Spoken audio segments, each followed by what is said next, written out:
Started weightlifting when I was 12 years old, moved to the Olympic Training Center when I was 18, broke my back when I was 19. It was the beginning of the end for me. It made me build resentments, lose the love for the sport. And it was one of the saddest days of my life. This week on High Performance, the man crowned the fittest man on the planet, CrossFit champion, Matt Fraser. There's things from my childhood that they were definitely contributors to the success of the goals that I was chasing. Both my parents are athletes, 4-time world champions. They were on the 76 Olympic team. They had never heard of CrossFit. They had never heard of weightlifting before I did it. Not only is it important to know what you like to do and what you want to do, but it's also very important to know what I don't like. I don't think I would have any success without discipline. If it were easy all the time, everyone would be super disciplined, but there's going to be days one after the other where you're like, I don't want to fucking do this. Thank God that I didn't make it to the Olympics. Thank God I had that back injury. Some of the worst experiences of my life were the most guiding ones. Listen, I want to say a massive thank you to all of our new subscribers, but most people that watch this content on YouTube don't subscribe. I want to change that. The more subscribers, then the more amazing we can make High Performance. I've had a lovely message actually from Rob who says, I only recently discovered the High Performance channel and I watched the full Eddie Howe and Tyson Fury interviews, both some of the best content I've seen in the last 5 years on YouTube. Listen, you agree and you want to keep this amazing stuff coming for free, then hit subscribe right now. Thank you so much. Well, look, Matt, welcome to the podcast. Let's start with our first question to every guest. In your mind, what represents high performance? I think it's all relative to the person that, is doing it. High performance to one person is a lazy day to somebody else. And so it's, setting up realistic goals of, what can I accomplish today? What can I do today to put me to where I want to be in 5 years? And, having that perspective, looking that far down the road and trying to set yourself up for success, it's going to look different for every single person. But it's taking those steps today, for a goal that, you may never accomplish and you may never see the results of it even for years at a time. But it's always those stories, years down the road when you see somebody accomplish this incredible thing and it's like, where did you even start? And it's like, well, I started 15 years ago, and so it's always taking those steps, even though the end may never be in sight. Well, let's talk about where it originated from for you then. I mean, to be crowned the fittest man on the planet is amazing. To do it on 5 occasions is remarkable. I think so much of this is based on your mindset rather than on your muscles and your physiological makeup. So tell us about your upbringing. Tell us about your early experiences and the messages that you were given that may well have helped you to get to this point. Yeah. There's things from my childhood that they were definitely contributors to the success of the goals that I was chasing. But at the time, had no idea that they would ever contribute to anything in my adult life. So, both my parents are athletes. My parents were pairs freestyle figure skaters. They 4-time world champions. They were on the 76 Olympic team. And so many of their traits and so many of the things that I saw them do on a day-to-day basis that were just normal, they developed them from their work ethic in their sports career. And then they applied to my sports career when CrossFit and figure skating have very, very little to do with each other. There's very few similarities, but, seeing the work ethic that my parents applied and in very different ways. My mother was a family physician. She retired a couple of years ago, but she was a doctor my whole life. So I saw the work ethic of, there's nothing to materialize. She's sitting down and just reading and doing research and, prepping for the week ahead. But it's that working in silence when there's nobody looking, there's no end result that, people are going to applaud for. And then my dad, on the other hand, stay-at-home father my whole life. He was the driving the kids to sports practice, cooking, cleaning, like that was his role in our family. And, but I saw him and he was very good working with his hands. And, so watching him do this grunt work where it's not fun, you're out in the heat, you're miserable, you're hungry, you're sweating, but it's, you keep working until the job is done. You're not done work when you feel like you're done for the day. The job's done when the job is done. And it takes just as long to do it right as it does to do it wrong. So, I was able to take both those examples from my childhood of these different forms of hard work. And luckily, I feel like I got the best traits of both, of like, I love that working in silence when no one is looking. And then I love performing in front of a crowd. So I have the best of both worlds coming together, where it's like, I just love, working towards an end goal. And those are from my parents that, they had never heard of CrossFit. They had never heard of weightlifting before I did it, but I was able to still have those character traits that contributed. So beyond the hard work and the working in the shadows there, Matt, which I love the concept of, what other traits did you learn from both your parents that you can now look back on from your own career and recognize that they were the origins of it? I'm thinking in particular for any of our listeners that may be parents themselves and what they could do to set a good example for their own children. It's one of those things where I don't think my parents are doing it intentionally. I don't know if they were ever doing actions setting out to be a good example, but I'm sure as any new parent sees, or, if you're an aunt or uncle, and it's like, when you see the 4-year-old nephew repeating your actions and you're like, oh shit, I didn't even realize you were watching me, and it's like every example, it's like the first time you let a curse word out in front of a 4-year-old and then they repeat it and you're like, oh, I didn't even know you were listening to my conversation. I think it's very much like that, where my parents, they set my brother and I out, they had, I don't want to say rules, but, it was like, you're not allowed to come home after school and just sit on the couch and watch TV. You have to sign up for an activity after school, and it can be whatever you want. So very, very early on, like when I was 5 or 6 years old, maybe, my parents tried me in figure skating, and I was just like, nope, I don't like it. And I think they had a big sigh of relief, and they're like, oh, thank God, like we don't have to be at the rink at 5 a.m. and, do all that. But they didn't care if it was sports. They didn't care if it was music or mathlete. They didn't care. They just wanted us to work towards something and have something to do after school. So, for myself, I chose the sports route. I loved, football, skiing, that type of stuff.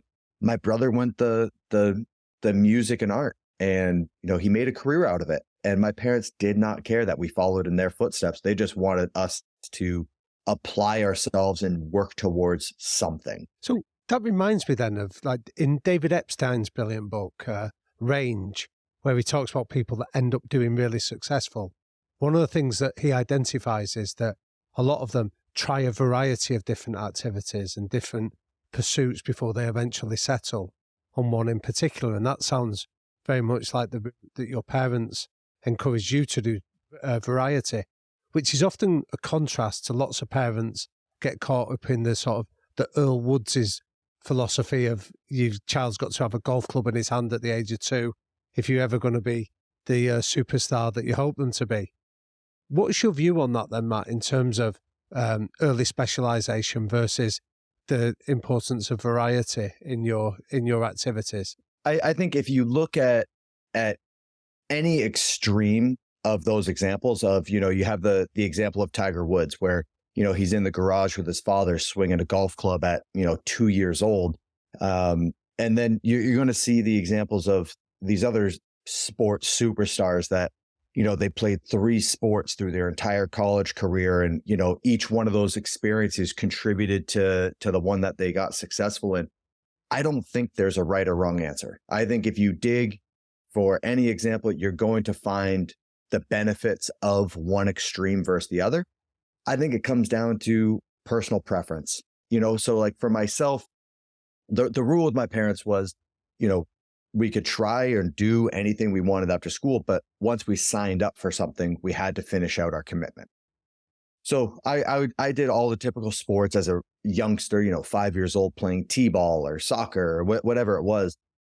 And pretty quickly I realized that, like, hey, I don't like t-ball. And so, I tell my parents, like, hey, it's not for me. I don't want to go to practice, or I don't want to go to the game.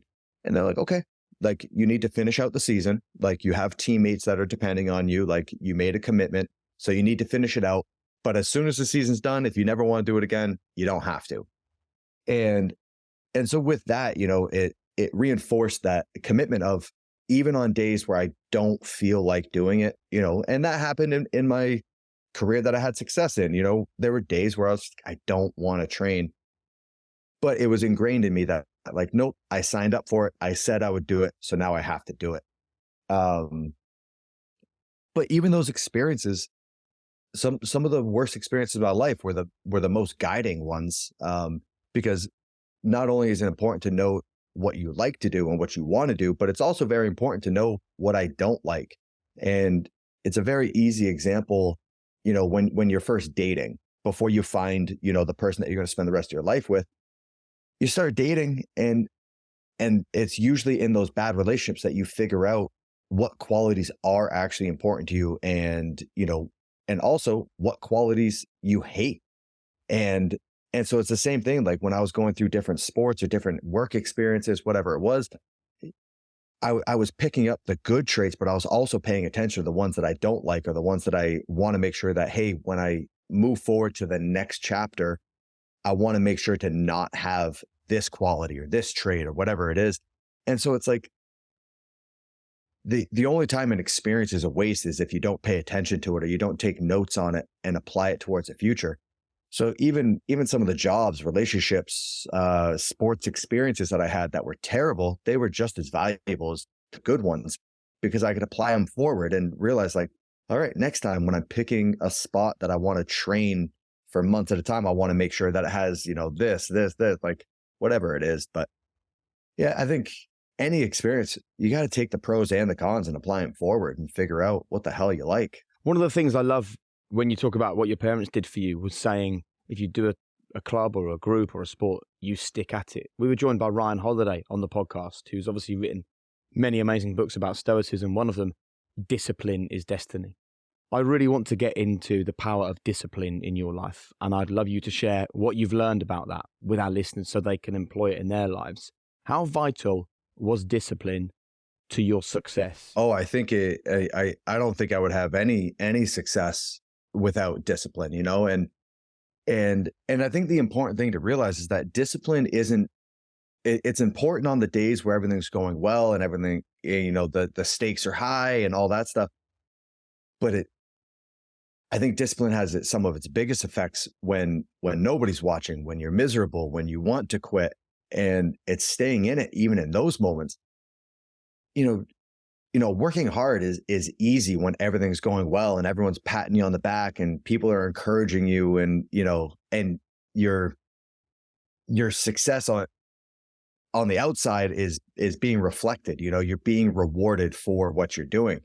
But especially in the career that I had, you're in the public eye 6 days a year, maybe. You have 3 days of competition at regionals, and then 3 or 4 days at the games where people are cheering for you and you're competing against other people. The other 359 days a year, you're by yourself. You don't have anyone clapping for you, patting you on the ass, telling you a good job. So it's on those days where the discipline, that's really important. That's where you're getting better. And so if it were easy all the time, everyone would be super disciplined, but there's going to be days one after the other where you're like, I don't want to fucking do this.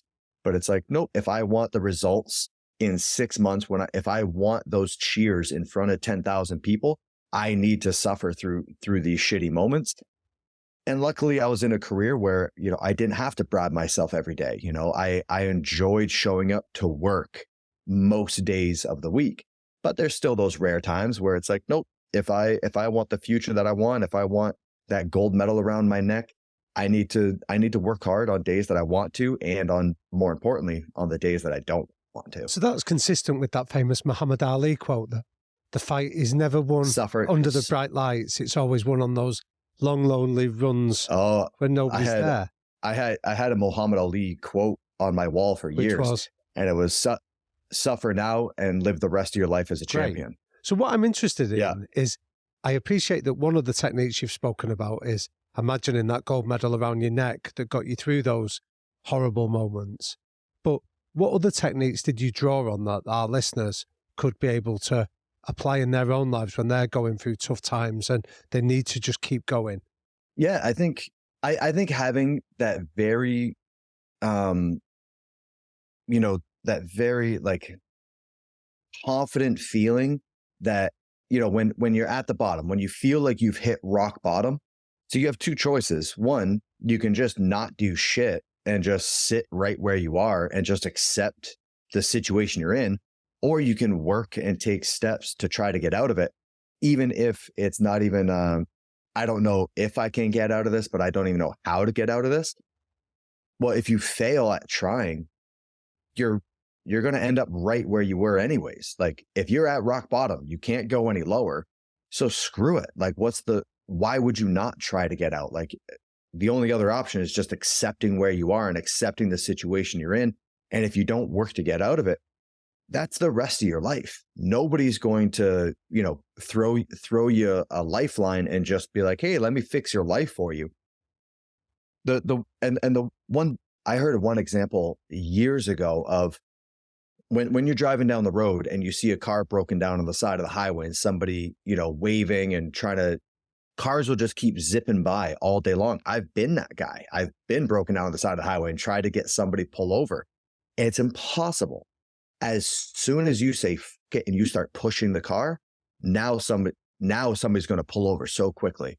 And it's like people don't want to help somebody that isn't willing to help themselves. But as soon as they realize that, like, oh, you're on the side of the road, you're pushing that car, God knows how far, then somebody's like, oh, okay, they're trying to help themselves. And then they'll pull over and like either help you, push it, whatever it is, And so that was one thing that I always kept fresh in my mind of when I was in those low points was, one, I can either try to get out of it or sit here. And the end result of both is probably the same results I'm in right now.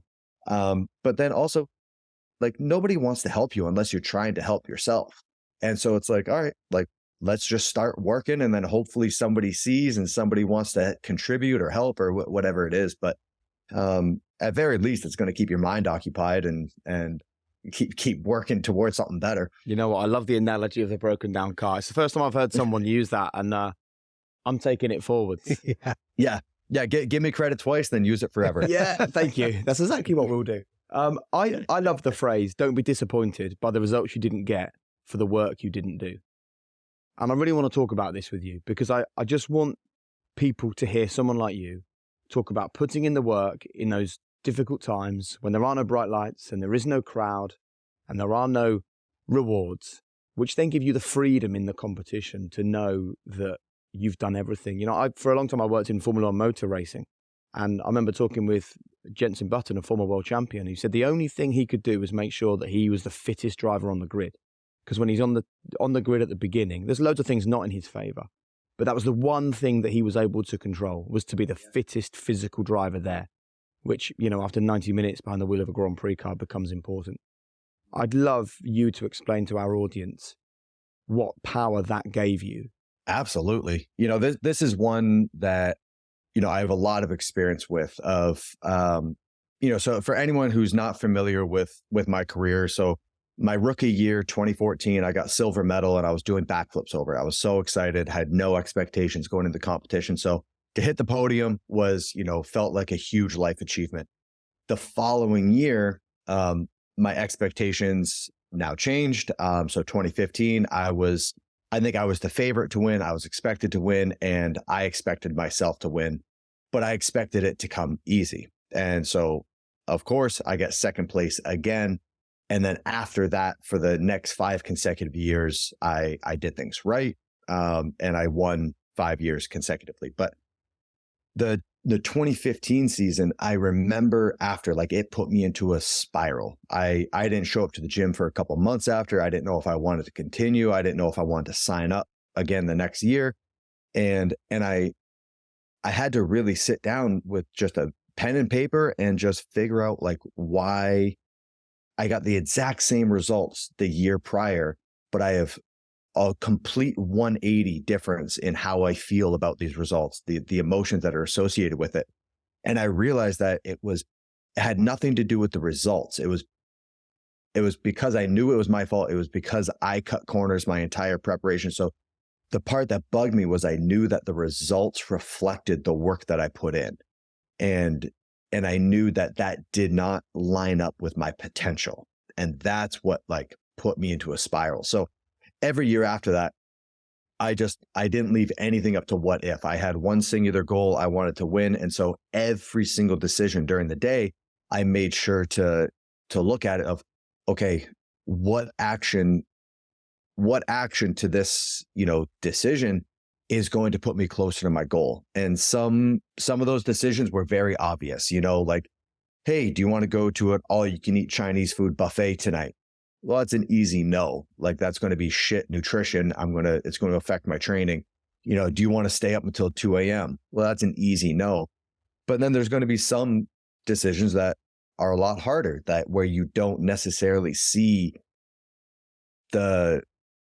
how this is going to negatively affect it. And sometimes explaining those decisions where it's like that margin is so thin to somebody on the outside where they might not get it. And they might go, oh, come on, like that's not going to affect your performance next week.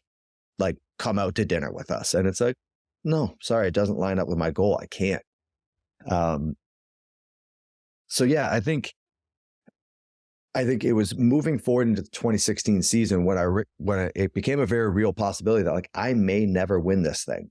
And I had to put steps in place to basically put a safety net under myself of like, what can I do if I'm going to dedicate everything in my life to this one singular goal and I may never achieve it? So what can I put into place to make sure that, I'm okay with whatever results come?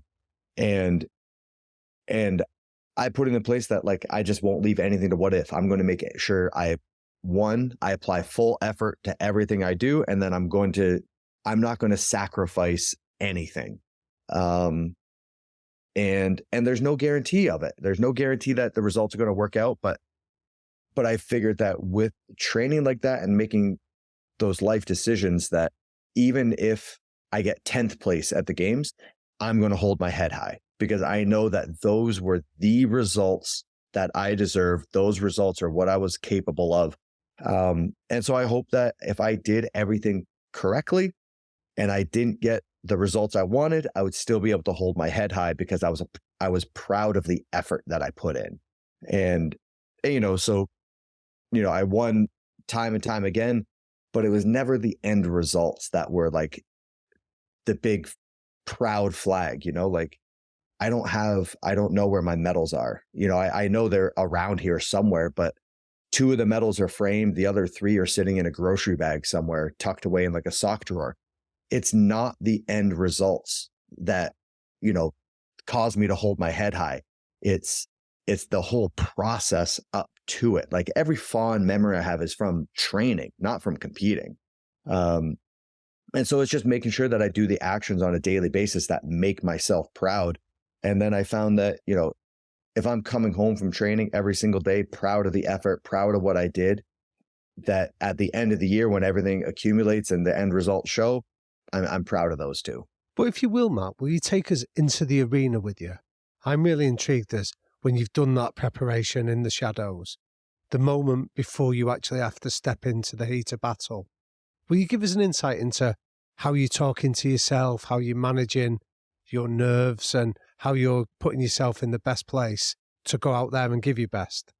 You just gave me a big old case of goosebumps thinking about getting crowds. So in the big competitions, the event process is pretty elaborate.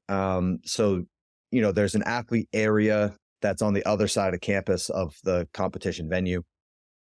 And every athlete has like their cubby and chair where you can just chill, but then there is a warm-up area. So usually say an hour before the event, they'll say, hey, heat 4 men, we're corralling you in 10 minutes. So you start doing a bit of warm-up there. Your name gets called, you get corralled, and they corral 10 people at a time. And then you have to walk, probably like 3/4 of a mile or so to the actual venue. And then there's another warm-up area there. So you usually have about 45 minutes before you hit the floor. So you're there warming up, and then 15 minutes before the event, you get corralled again, but now you're underneath the stadium. So like you're looking at the door that's walking out on the competition floor. And so you get corralled, you get put in your lane, and then you have to just sit there for 10 minutes before you go out on the floor. Can I just, sorry to interrupt, but are mind games employed at this point? Are you walking taller?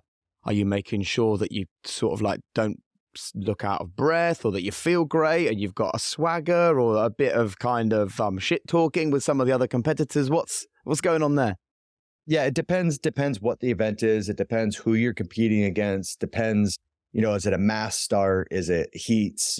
Stuff like that. So, there's definitely, that everyone's posturing. Everyone's posturing the back. Everyone wants to look invincible. Everyone wants to look strong and, trying to intimidate their competitors of like, hey, when 3, 2, 1 go, don't even bother trying to keep up with me, or the other way of like, hey man, I think the best approach for these 50 pull-ups is to break it into 6 different sets, take lots of time in between. And then you go out on the floor and you're trying to give everyone this game plan of like, hey guys, you should pace it early, but then 3, 2, 1 go, you're going unbroken and trying to go as fast as possible. So it depends what the event is, if it plays to your strengths or your weaknesses, how many men are competing, who's competing. So it all kind of depends on that. But so the final time that I would get corralled, so you're 5-10 minutes before hitting the floor, I would recite the Serenity Prayer to myself, and it was to force myself to look at the situation that I was about to enter and decide what in this situation do I have control over. And in the grand scheme, like a lot of people think they have control over everything that's going on the floor. And it's like, in the grand scheme, you don't have control over shit. You don't have control over, who's in the lane next to you, what movements you're doing, who your referee is, how loud the crowd is cheering, what music is playing, how you feel. You have control over none of it.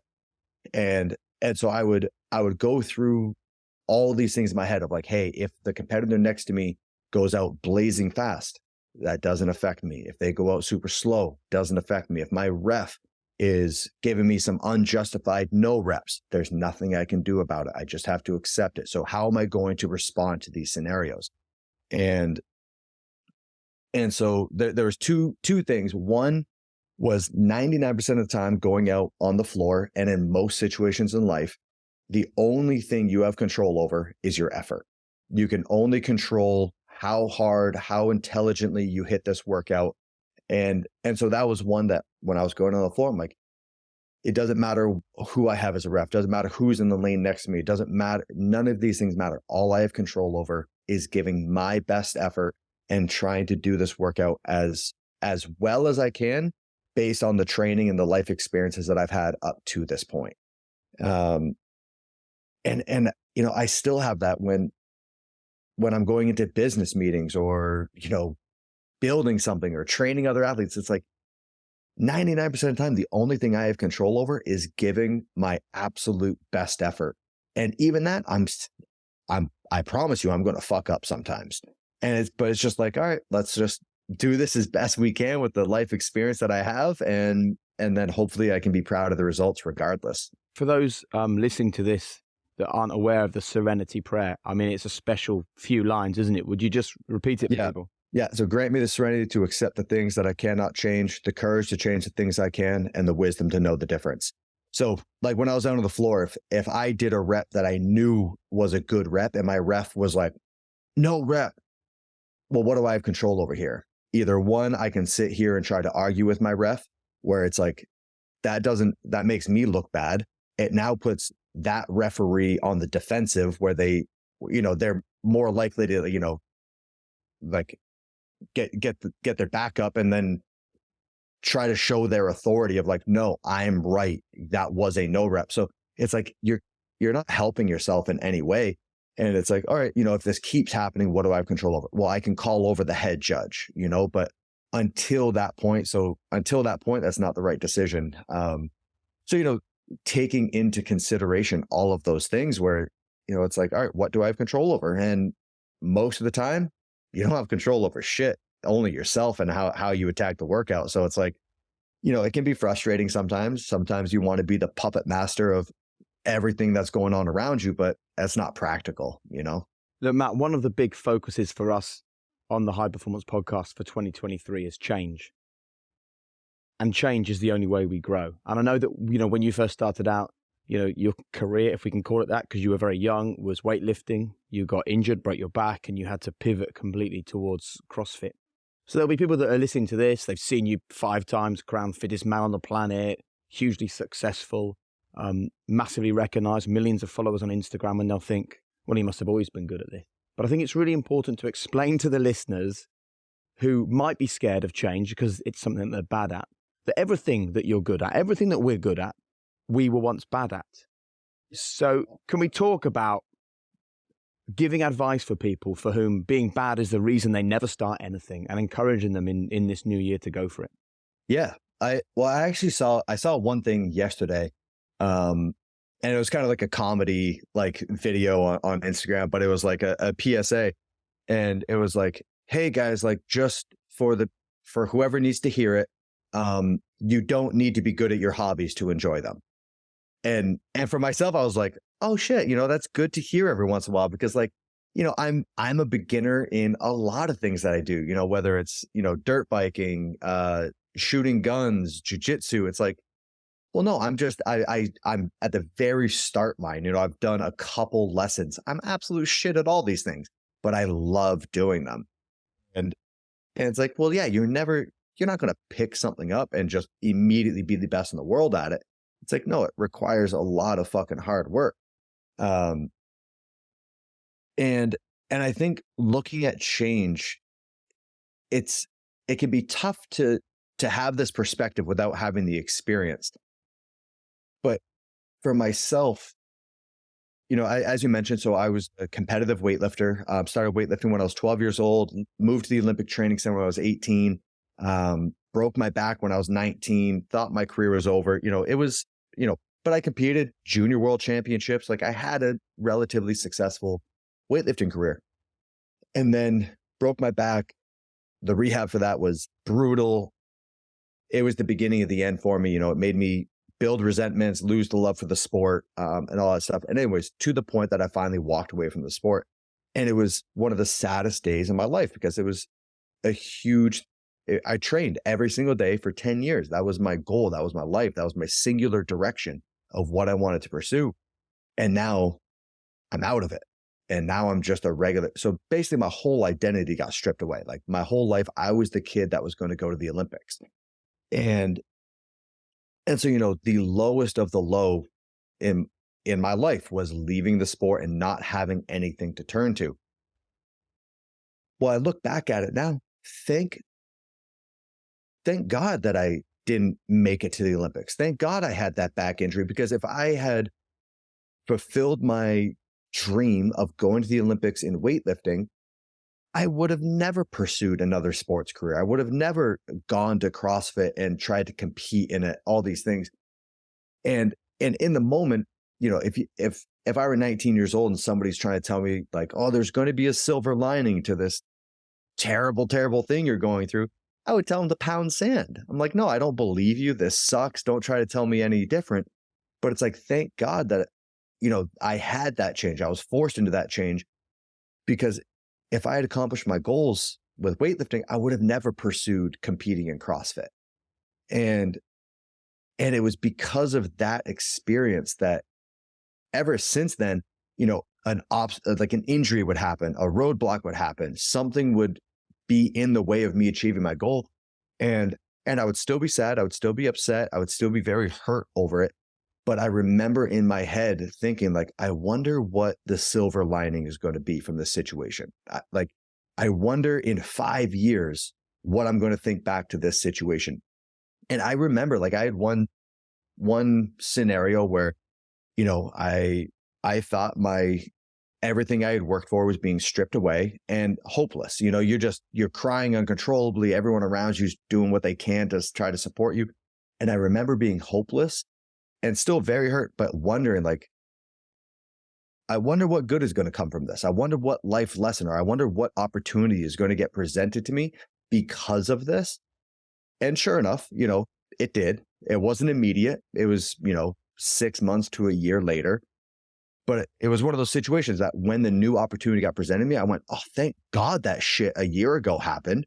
And it's like, yeah, so anytime I'm in those hopeless scenarios, you don't need to see the light at the end of the tunnel, but you just need to believe that light's there. I don't know when I'm going to see it. I don't know when I'm going to find it, but that light is there. And this situation will contribute to something good if I let it down the road.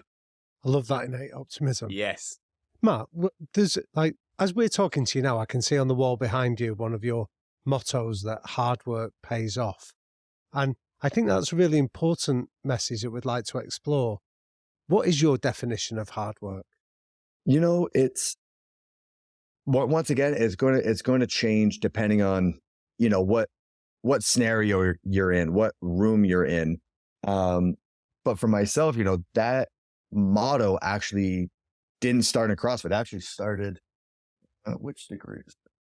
Well, one of those degrees is mechanical engineering, and one is a business degree. But it was during the mechanical engineering degree that, my first semester in college, I did college the same way I did high school. I didn't do homework. I didn't study. I didn't bring my books home. It's like, no, if it didn't get done in the classroom, I'm not fucking doing it. And so, obviously once I get to college and I'm taking real college courses, that shit Hold on, is that your definition of hard work? If it doesn't get done in the classroom, I'm not fucking doing it. I'll pass that to my kids, yeah? Yeah. Thanks for that. That's great. Yeah, so I think you can imagine what I was like as a high school student. I was not thriving. And so anyways, one of my college courses, my first semester, I'm failing. And it was, I looked at it like, all right, well, what happens if I fail this course? Well, that means I can't be a mechanical engineer. And for me at the time, it was like, there was no other option. Like, I can't, like, this is the only thing I have going for me. I need to make it work. And I didn't know how to fix it. And so I just went, okay, I'm not going to leave anything up to what if. I'm going to read this fucking textbook from cover to cover until I can recite every fucking formula from it. And so, I had never really studied before, but I was like, all right, like, I don't know how to study. I don't know how to do this efficiently. So I'm just going to do it, even if it's not the right way, and I'll figure it out as I go. And so I remember just sitting in the library for, all day on the weekends. Like, I would be the first one there. I'd be the last one to leave. And I would just read a chapter, and like any word that I didn't understand, I would write it down. I would then at the end of the chapter, look up all those words individually, and then go back and reread the chapter and see if I had a better understanding for it. And then, like, I wasn't just doing the questions that were assigned on the homework. I was doing every problem in the book. And was there any guarantee that that's what was going to help me? No. But is it going to hurt me? Probably not, So it was just one of those things where I was like, failure is not an option here. So I'm not going to leave a single stone unturned. And then that exam, the next exam, when I got it back, I set the curve for the class. And, it was 120 kids in the class. And, I got the highest score. Like, I am the guy that everyone's staring daggers at because I just fucked up the curve for everyone else. And that was a feeling that I was like, oh, that's what it feels like. That I like that feeling. And so I always said, like, the most valuable thing that I learned from college, it's not these 2 degrees. Like, I haven't used these at all. But the most valuable thing that I learned from college was I learned how to learn. I learned what style of studying works for me. And I applied that exact same thing to my fitness, where it was like, okay, I don't know how to train XYZ. Well, let me seek out an expert, and I'm not going to leave any stone unturned. I see the value of these things that I'm practicing, that it's not even a guarantee that they're going to come up. But when they do, I'm going to look that much more prepared. I'm going to be that much more impressive because, we see things coming out now of new movements in CrossFit, and everyone's kind of struggling with them. And a lot of them, I'm looking at them like, I've been training that movement for 8 years with the 1 in a million chance that it would come up in competition. And yeah, a lot of the stuff never came up. But the rare time that it did, I'm ready for it. And so, it's kind of how I go about everything, of like looking at these situations, like what could get thrown at me that would derail me? What am I not prepared for?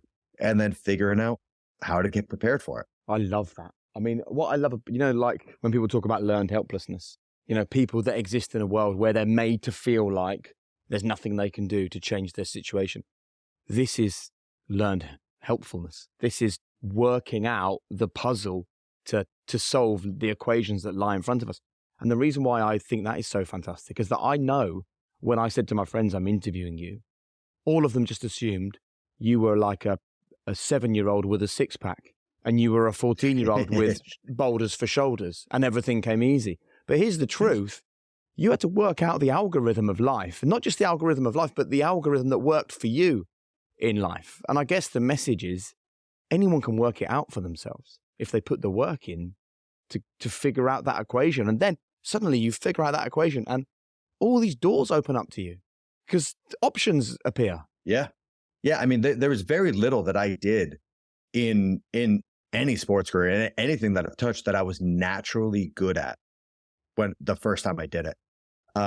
Like the first CrossFit workout I did, because of my weightlifting background, I can move a barbell, better than anyone else at the gym that I was at.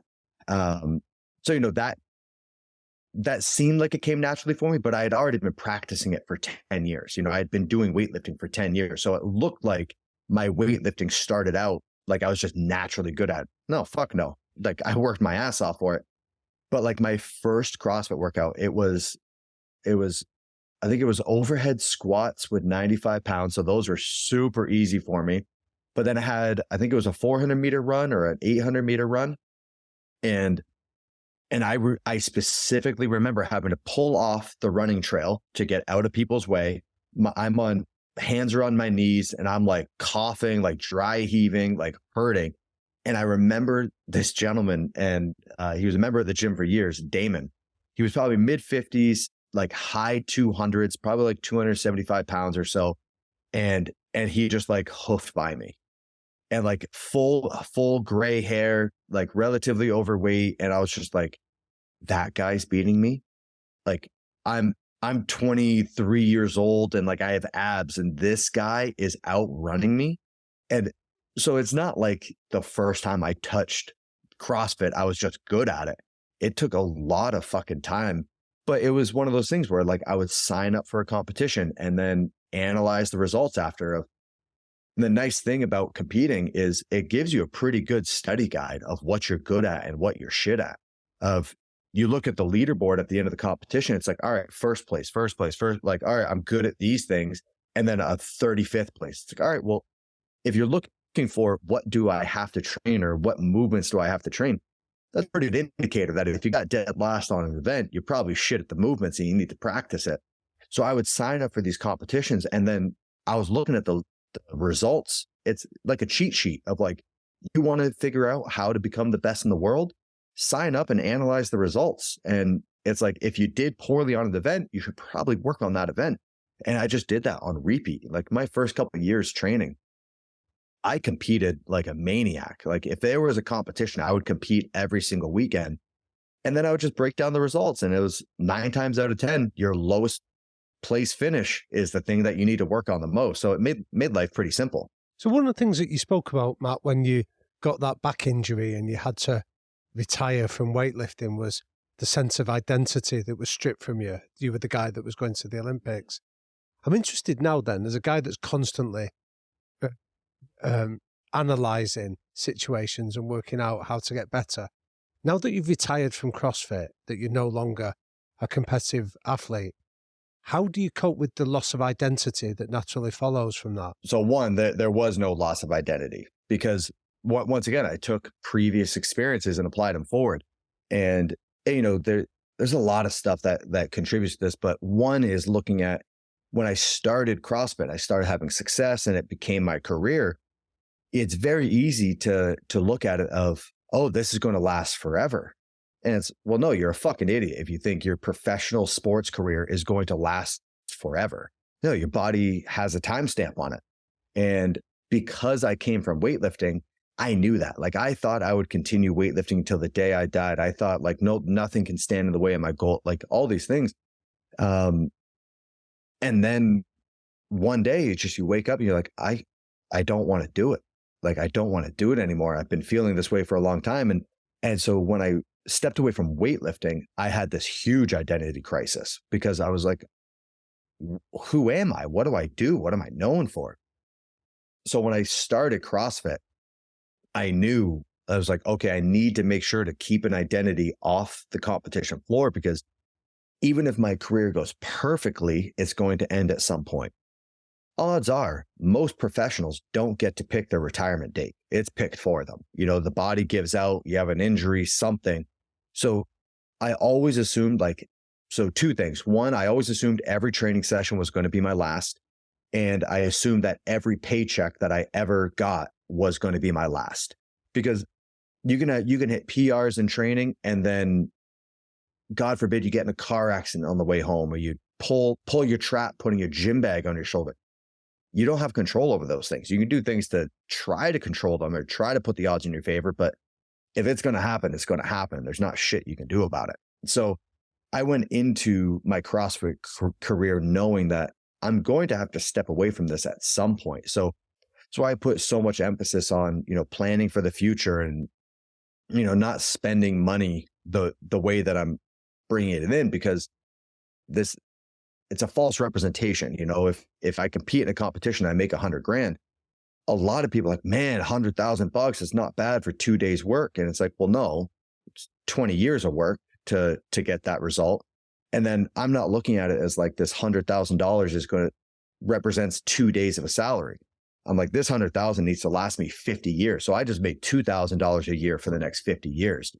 So that, the day I'm not capable of competing anymore, the day I don't want to compete anymore, I'm never forced to. I never have to compete longer than I should because I need the paycheck or I need to do it. No, I want to do this because I love it. And I want to do it the correct way.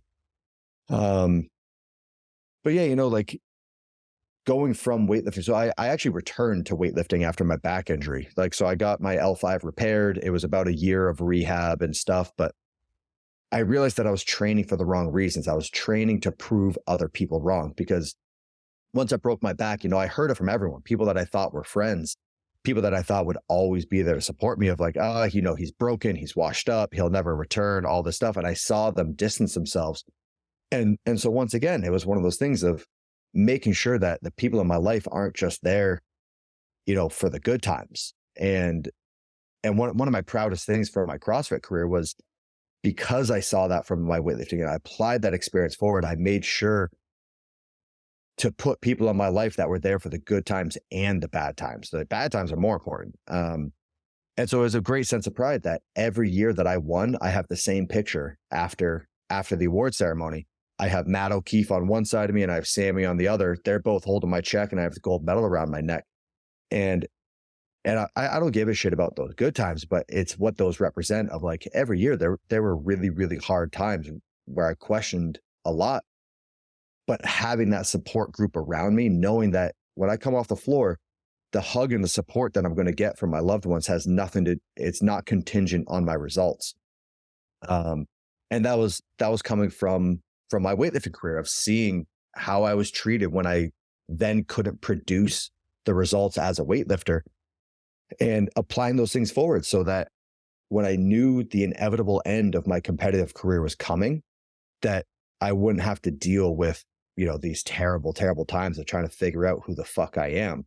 So I made sure to have projects put in place. So, that's when the day I retired, I already had a book deal signed and inked so I could work on that. I already had plans of releasing HWPO training, the programming.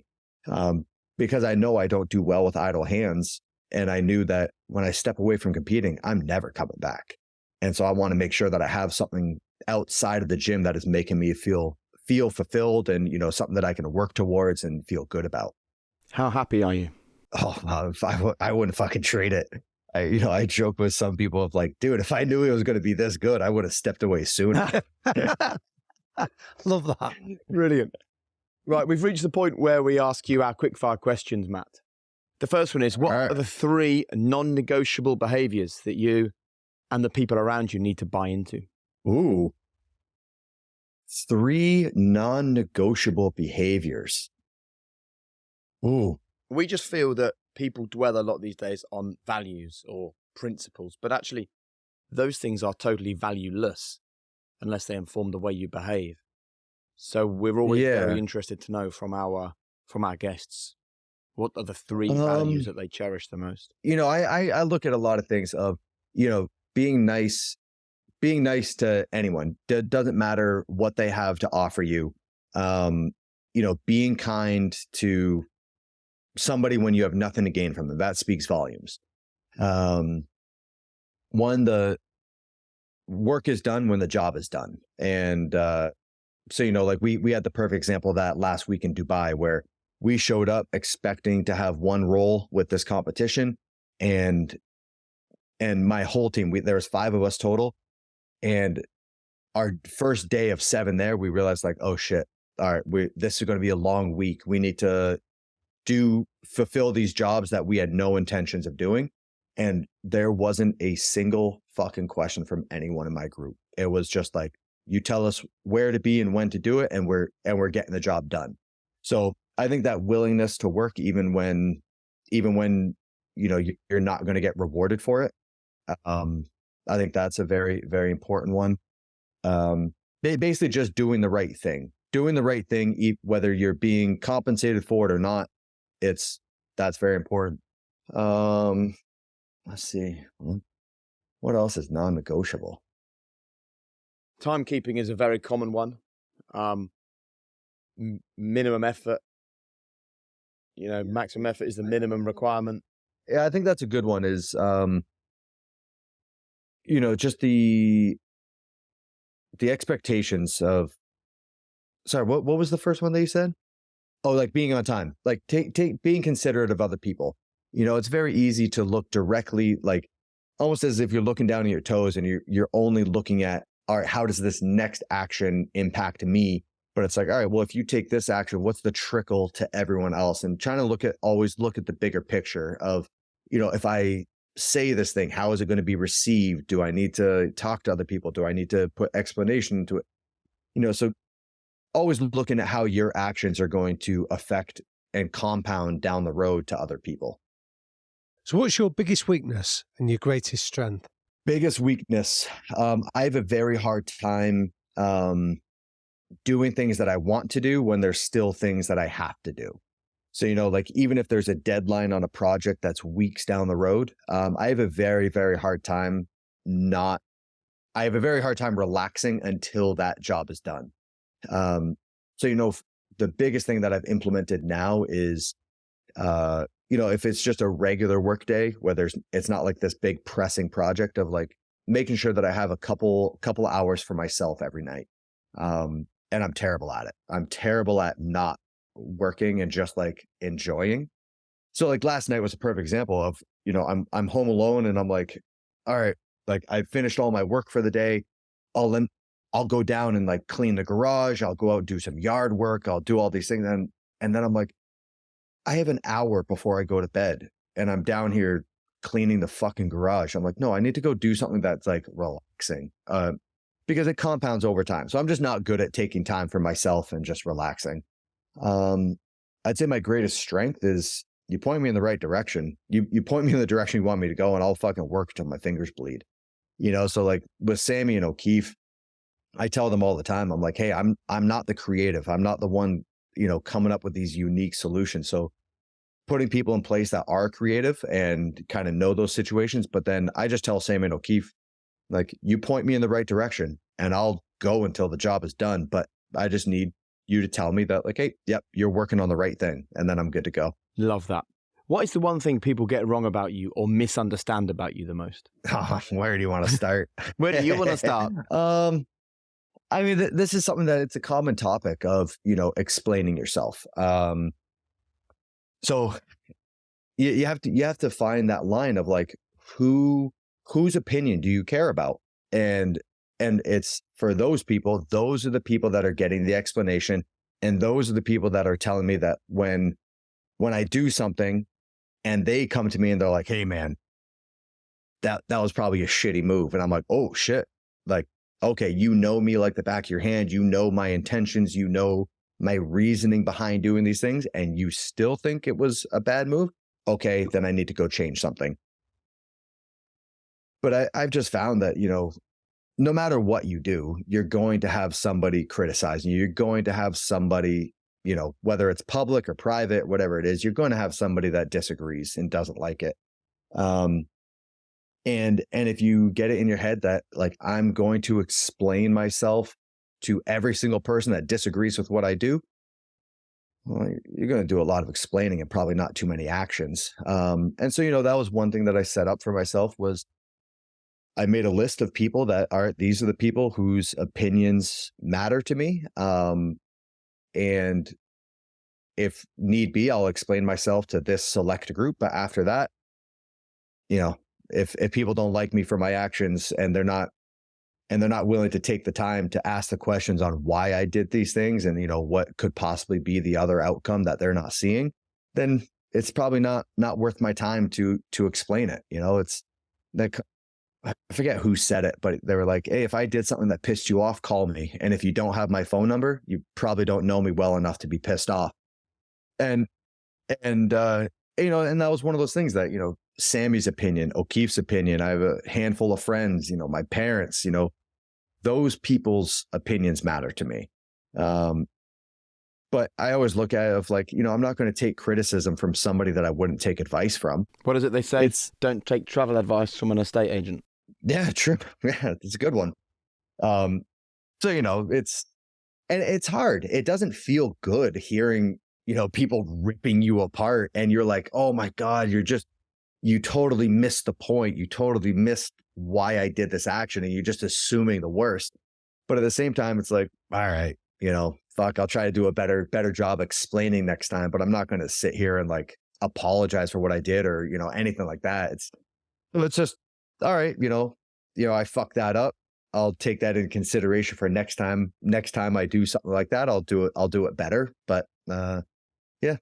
What one question should we have asked you that we haven't? Ooh. I don't know. You asked the one question that I really liked. Are you happy? I think that's a very important question that doesn't get asked enough. I think a lot of people will see, nice clothes or, the typical signs of someone being successful and just assume that it's synonymous with being happy, but they're two very, very different things. And that's something that, I make sure that I put a lot of effort into quality of life and making sure that, hey, like the success of my business does not dictate how I conduct myself or, it's what life do I want to live for the rest of my life and making sure that, I'm happy with it and those decisions. And,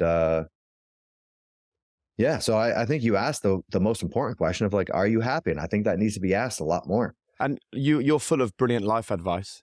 I would just love for people that are struggling with happiness. What one thing would you say to them if that is an issue for them right now? It's something that I struggled with and I still do. If I am left to my own devices, I'm a very blue person. I am like, there's some people that can no external actions happening and they're just happy. For me, with no external actions, I am typically I don't want to say like depressed, but I'm more of a sad, calm person. And like through middle school, high school, college, like I never felt like I fit in. Even still, like I'm very uncomfortable in crowds. I'm very uncomfortable in new situations.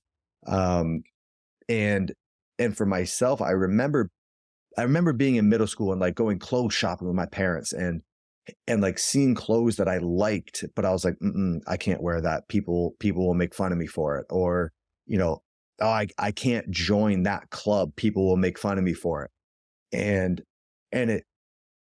it funneled me into this situation, this life that I was like, I'm not doing actions that I want to do. I'm not doing the things that I want to do because I'm worried about the opinions of others. And then, having enough life experience of realizing nobody gives a fuck what you do. Like nobody cares, like, yeah, maybe the middle school kids will make some jokes on you wearing a piece of clothing that's a little bit different. But as soon as you realize that, like, it doesn't matter. And in the grand scheme, nobody cares. Everyone's too worried about their own problems. No one cares what you're doing. That was incredibly freeing to me of, doing silly shit. Like, I fucking last summer, like I contributed the entire summer to buying these mini bikes and making this dirt bike track and racing around the yard like some 12-year-old kids. I'm sure to a lot of people, they're looking at me like, what the fuck are you doing? Wasting your time doing that. I don't care. I like it. I'm the one on the dirt bike giggling. Like, yeah, you stay on the sidelines with a frown on your face. I don't give a shit. I'm going to have fun. I'm going to do the things that I like to do. And so I think having that realization that just do the stuff that you like to do, as long as it's not hurting anyone else, do it.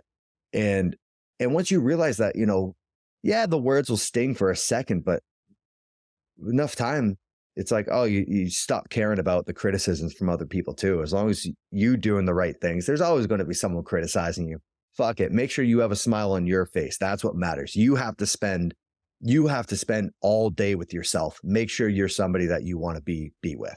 I love that, Matt. It reminds me of that famous quote from Dr. Daniel Amen that said that at the age of 18, you do nothing because you're worried what other people think about you. You get to 40 and you say, oh, I don't care what anyone thinks of me. And then you get to 60 and realize nobody was ever thinking about you in the first place. Exactly. Yep. And yeah, so, that was one of those things that I heard. And it was actually one of my buddies. God, I don't want to insult him. I want to say he's about 50 years old, but I remember years ago, he was talking about, like, I was talking about wanting to get a dirt bike or a motorcycle or something. And he was like, he's like, you know what I want? I want a pit bike. I want a mini dirt bike to rip around in my yard. I was like, Greg, you're fucking 48 years old. Like, everyone's going to laugh at you if you're driving around this kid's dirt bike in your yard. And just the confidence that he brought back to me of like, what do I care if people are laughing at me? I'm the one having fun. And I was like, and for whatever reason, that example just clicked with me. And I was like, oh, yeah, who does give a shit what the people on the sidelines are saying about me? I'm the one on the dirt bike having fun. I can't hear what they're saying, so screw it. And that's when I really jumped in both feet of just like, yeah, I'm going to do the shit that puts a smile on my face. And if you want to join, I would love to have you. But if you're here to insult me, I'm not even listening. I love that. That's the title for this episode. That is it right there. Do the shit that puts a smile on your face. Matt Fraser. Matt, final question. Your sort of one final message really to the listeners of this brilliant hour-long conversation. And thank you very much for your time and your generosity. What would you like to leave ringing in their ears? They've come to this episode for some inspiration, for some education, to be uplifted. Your one final message to them to live a high-performance life. I think realizing that looking at where you want to be in 5 years down the road starts today. Like, your actions today will contribute to where you're going to be 5 years, 10 years down the road. And you will never make it to that big, lofty goal down the road without taking the first step today.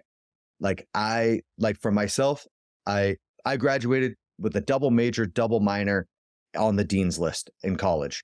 I wouldn't have done that without that taking my first course. I became the 5-time CrossFit Games champion. I had my first day in a CrossFit gym where I felt like everyone else already knows each other. I'm a loner here. Everyone knows something that I don't. They all have a better understanding of what's going on. I'm lost. Though I had those feelings of insecurities on my first day. You'd be a fool to think that you're not going to have those feelings on your first day as well. But everyone had their first day in the gym. So it's like, if you want to go to the CrossFit Games, you need your first day. You need to be shit at it at some point, and you'll never get past it unless you're willing to. I love that. Matt, thank you so much for your time. The years of wisdom that you've shared with us in the last hour are special. And I've been looking at your shoulders in that t-shirt for the last hour, so I'm off to the gym. Thank you. Matt, it's been amazing, honestly. A real privilege to listen. Thank you, guys. Thank you. I appreciate it. Top man. Keep in touch. Just a quick one to say thank you so much for watching this content on the High Performance channel. We would love it if you would subscribe. Most people that watch what we do don't subscribe. If you can subscribe, we can make this bigger, better, bolder than we've ever done before. So hit subscribe right now. and help the High Performance Podcast make a real difference to the world. See you soon.